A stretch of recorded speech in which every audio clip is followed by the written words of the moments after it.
There are 4 primary storage classes in cloud storage. The first is standard storage. Standard storage is considered best for frequently accessed or hot data.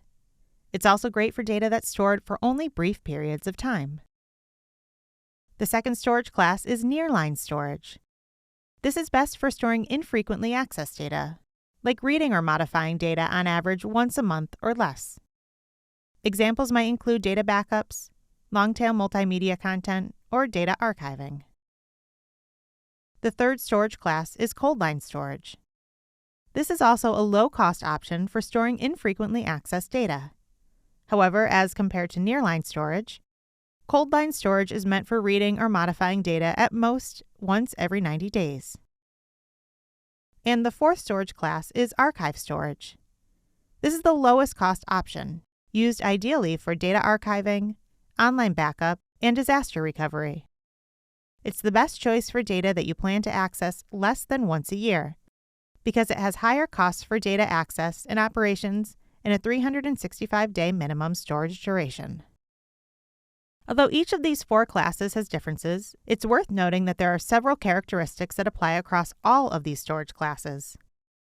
These include unlimited storage with no minimum object size requirement, worldwide accessibility and locations, low latency and high durability, a uniform experience, which extends to security, tools, and APIs, and geo-redundancy if data is stored in a multi-region or dual region. This means placing physical servers in geographically diverse data centers to protect against catastrophic events and natural disasters, and load balancing traffic for optimal performance.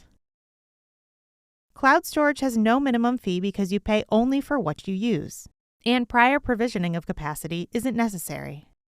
And from a security perspective, cloud storage always encrypts data on the server side before it's written to disk at no additional charge. Data traveling between a customer's device and Google is encrypted by default using HTTPS/TLS, which is Transport Layer Security. Regardless of which storage class you choose, there are several ways to bring data into cloud storage. Many customers simply carry out their own online transfer using gsutil, which is the cloud storage command from the Cloud SDK. Data can also be moved in by using a drag-and-drop option in the Cloud Console, if accessed through the Google Chrome web browser. But what if you have to upload terabytes or even petabytes of data?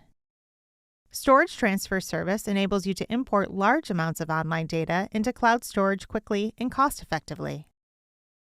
The Storage Transfer Service lets you schedule and manage batch transfers to cloud storage from another cloud provider, from a different cloud storage region, or from an HTTPS endpoint.